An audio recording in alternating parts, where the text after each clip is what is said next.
कुणाल के ऑफिस जाने के बाद शोभा बाकी बचे कामों को पूरा करने में लगी थी कि अचानक फोन की घंटी बज उठी। फोन उठाते ही उधर से कुणाल की चहकती हुई आवाज सुनाई दी।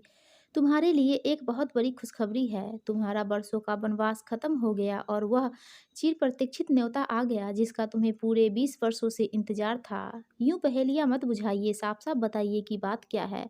तुम्हारे हिटलर मोहन भैया, जिन्होंने कसम खाई थी कि न कभी तुम्हारी शकल देखेंगे और न अपने घर की देहरी लांघने देंगे, आज उन्होंने अपनी बेटी आरती की शादी में आने के लिए कार्ड और उसके साथ तुम्हें मनाने के लिए एक पत्र भी भेजा है। शायद उन्हें घर का पता मालूम नहीं था, इसलिए मेरे ऑफिस के पते पर यह पत्र आया है। कुणाल की बातें सुन शोभा के आश्चर्य की सीमा न रही। स्त्री के लिए उसका मायका उसके जीवन का एक ऐसा हिस्सा होता है जिसे वह कभी भुला नहीं पाती। आज मायके से संदेश पा उसका मन चंचल पक्षी बन अतीत की गलियों में विचरने लगा। उसके पापा दिनेश बाबू की गिनती शहर के जाने माने वकीलों में होती थी। माँ एक सीधी सादी घरेलू महिला थी। भाई बहनों में सबसे बड़े थे मोहन भैया, उसके बाद शारदा दी, फिर सीमा दी और सबसे छोटी वह खुद थी।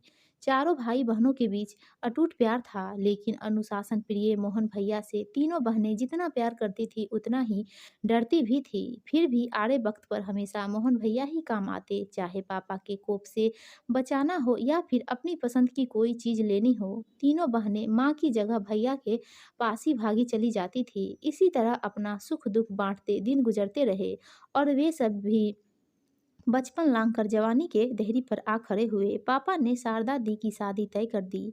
साधारण कदकाठी और शक्ल सूरत वाले अमित जीजाजी पुणे विश्वविद्यालय में पढ़ाते थे। पुणे में उनका मकान और पद प्रतिष्ठा को देख पापा ने झट से उनके साथ शारदा दी की शादी तय कर दी थी। लेकिन शादी के बाद जब भी शारदा दी ससुराल से आती, उनकी बड़ी बड़ी आंखों में एक अजीब सी उदासी और मायूसी नजर आती, जिसे वे बेवजह ही हंसी में छुपाती रहती।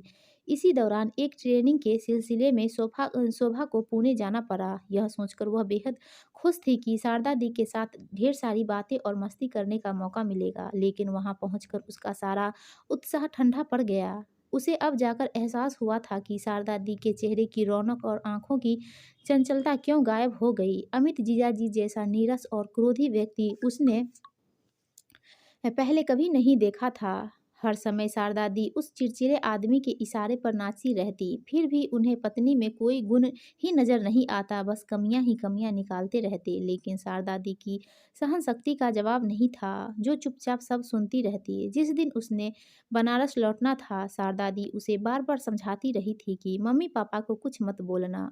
उनकी बातें सुनकर वह झुंझला पड़ी थी। दी, आपने तो आज्ञाकारी बेटी बनने की हद पार कर दी। आपका यूं घुट घुट कर जीना मेरी आत्मा को कम छलनी नहीं करता है। कितना अच्छा होता अगर आप रोहित के लिए अपने हृदय के द्वार खोल देती। चौंकिए मत, क्या मैं नहीं जानती थी कि आपकी सहेली सुधा का देवर रोहित आप पर जान छिड़कता था। आप भी उसे कम प्यार नहीं करती थी, फिर भी उसे आपने आसपास भी भटकने नहीं दिया। क्या दोस्त था रोहित का? यही कि वह हमारी जाति का नहीं था।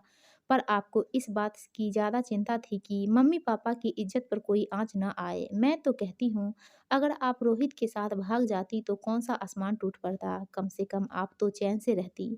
शारदा दी ने बढ़कर झट से उसका अपना हाथ उसके मुंह पर रख दिया था, पर उनकी आंखें भर आई थी। टूटे सपनों का दर्द जैसे उनकी आंखों से पिघल रहा हो। हमेशा से महत्वाकांक्षी रही सीमा दी की शादी पापा ने काफी ऊंचे खानदान में की थी। प्रेम जीजाजी शहर के बड़े बिजनेसमैन थे और इकलौती संतान थे।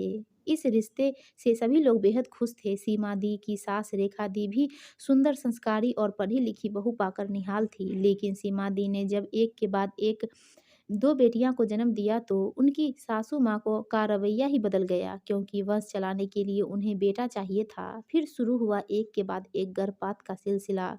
किसी को भी न उनके जर्जर होते शरीर का ख्याल था, न ही छलनी होते दिल का। कभी समझौता नहीं करने वाली सीमा दी की जिंदगी ही समझौता बनकर रह गई थी।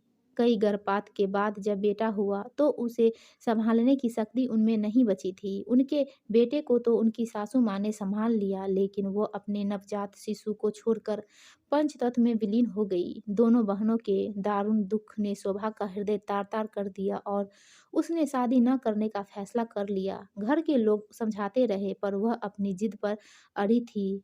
एमएससी करने के बाद वह रिसर्च में पूरी तरह डूब गई। वहीं उसकी मुलाकात कुणाल से हुई।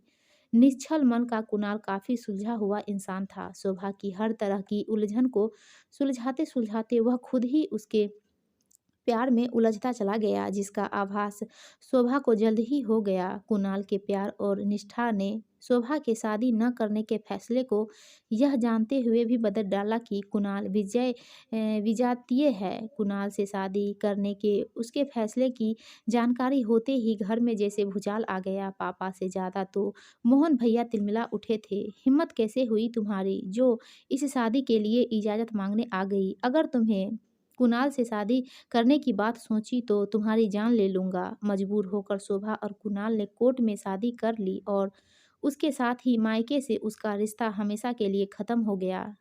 कभी वह भैया की सबसे लाडली थी, लेकिन वही भैया उसके जीवन के सबसे महत्वपूर्ण फैसले में उसका साथ देने की बजाय दुश्मनों सा व्यवहार कर रहे थे। न पहले हुई दोनों शादियों से सीख ली, न अपनी छोटी बहन के मन को समझने की कोशिश ही की। पूरे परिवार में एक माँ ही थी जो सिर्फ इतना जानकर कि उसकी बेटी सुखी दाम्पत्य जीवन जी रही है, इस शादी से पूरी तरह संतुष्ट थी। शादी के 20 वर्ष बीत जाने पर भी शोभा को अपने फैसले पर कभी पछतावा नहीं हुआ। कुणाल के परिवार वालों ने उसे हमेशा मान-सम्मान दिया। उसके दोनों बच्चे मसूरी में उसकी ननद रीना की देख-रेख में पढ़ रहे थे। उसके जीवन में सब कुछ ठीक था, फिर भी मन के एक कोने में अपनों को दुखी करने का अपराध बोध जब तब तक्षक की तरह फन उठा उसके मन को डसने लगता। तभी कॉल बेल की आवाज़ सुन उसके भटकते मन पर लगाम लगी। वह दरवाज़ा की तरफ दौड़ी। कुणाल ने अंदर आते ही मुस्कुराते हुए उसके हाथों में लिफाफा थमा दिया। वह लिफाफा थामे बेडरूम में आ गई। कुणाल से चाय तक पूछने का उसे होश नहीं रहा। बस जल्दी से पत्र खोल पढ़ने बैठ गई। उसके आँखों से खुशी के आँसू बह रहे थे। खोया हुआ मायका जो उसे मिल गया था। दोस्तों, आपको यह कहानी अच्छी लगी हो तो प्लीज़ वीडियो को लाइक, शेयर कीजिए और हमारे चैनल को सब्सक्राइब